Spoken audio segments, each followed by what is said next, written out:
Okay, that's something I'll use then. Now, because of the way I look, from time to time, people, usually children, point at me and they say things like, Santa! Now, look, what do we know about Santa? Well, he was a fat, jolly bloke with not a lot of dress sense. But I'm not going to go there. I have actually written a little poem about Father Christmas because one of the things we do open air praise and worship meetings at a house in the state, a couple of houses in the States in Crewe. So although I can just about read it, I'm going to say, I'm not the jolly fat bloke who says, buy and buy and buy, turning all of us into consumers, getting things we need to try. I was originally called Nicholas, giving gifts to the poor, but retailers and big companies said, come into our store. But here's the truth, not commercials. St. Nicholas got it right. Christmas isn't there to buy things, but to pierce darkness with light. Besides gifts, Nicholas spoke of Jesus. Christians do the same today. How a baby in a stable came to show us all the way. So come join this celebration. Carols, well, you've got any of those. Mince pies, coffee or tea. We're not selling, we're giving. It's good news, and it's free.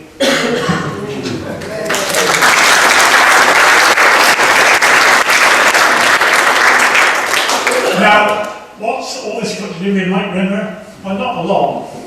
His favourite Christmas song was by Larry Norman, that man again. Yeah. And the great line in it was, it's Christmas time and the kids are getting greedy.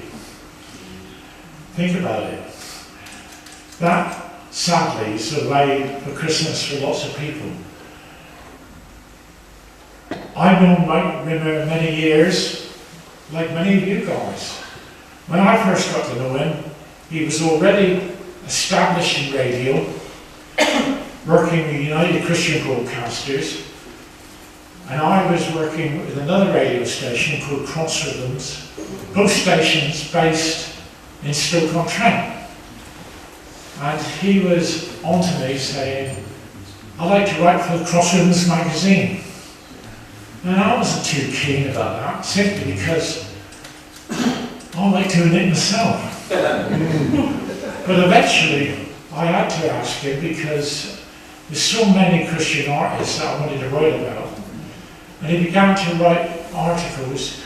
He even sent me an article which he knew I'd have to publish because it was about a rock star I was never going to be able to get to. And that was the start of it. Soon he became a very, very dear friend. And we found to our amazement we had the same thing in common. We both loved Christian music, all types, punk rock,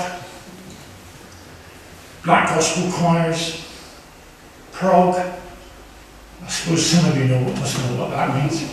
And even grime. Anybody here into grime? No. But Mike was, so was I. And we used to listen to all this music, and much of it we got an opportunity to write about as well. Mike and I once sat down with our wives and we said, do you know, being a Christian musician or being a Christian music journalist is a modern day vow of poverty. Because there's no money in this. Not in Britain anyway.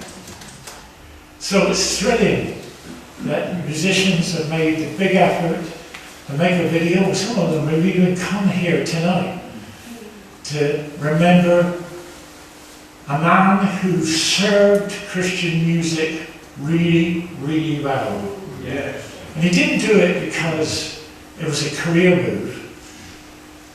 If his career officer had ever heard what he was going to be doing with his life, he'd say, "You go, no, don't do that."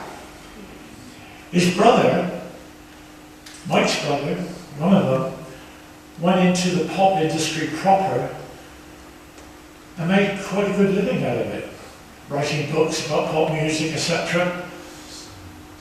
But Mike was very different. Mike was a bloke who had a passion for Christian music, but he had a bigger passion. The biggest passion he had at all was for the Lord Jesus Christ. He loved him, deeply loved him. And one of the things that Mike did, he loved, absolutely loved, to tell others about Jesus, the amazing Jesus Christ. Not the Jesus Christ of a lot of religion, because let's face it, if we're really truthful, a lot of religion is more like the religion of the Pharisees, the people who plotted Jesus' death, than it is like the real deal, loving God with all your heart, soul, mind and strength, and endeavouring to be a servant. And that's what Mike did in his best years. He endeavoured to be a servant. And because he did that, and he did that with all his strength, until his strength eventually ran out, he produced a harvest. I'm pretty sure, and I'm not going to embarrass you by asking you to put your hand up, I'm pretty sure there's somebody here tonight who might get introduced to Jesus. In many ways, that's possibly the greatest thing that you can do. Introduce somebody to Jesus. You cracked it. As a Christian, you've really, really cracked it. But it takes some doing. In this mainstream world of ours, with so many negative messages, not just on our TV sets or our computers, what our neighbours are saying, what our newspapers are printing, so many rubbishy things. Mike was implacably opposed to all the wrong messages, and he was continually exhorting the radio listeners, and he built up a lot of radio listeners in his years across Rhythms magazine. How can you talk about Mike Rimmer for very long without mentioning his humour? He was a very funny bloke. And yet, he was a man who shone for Jesus. Now, and sadly, in a lot of churches today, humour and religion seem to be miles apart. Maybe they should be miles apart. But humour and Christianity, I believe, should be much closer. Anyway, that's the preach over. I'll get off. We'll be hearing quite a bit more about the great, the amazing Mike Rimmer. Thank you.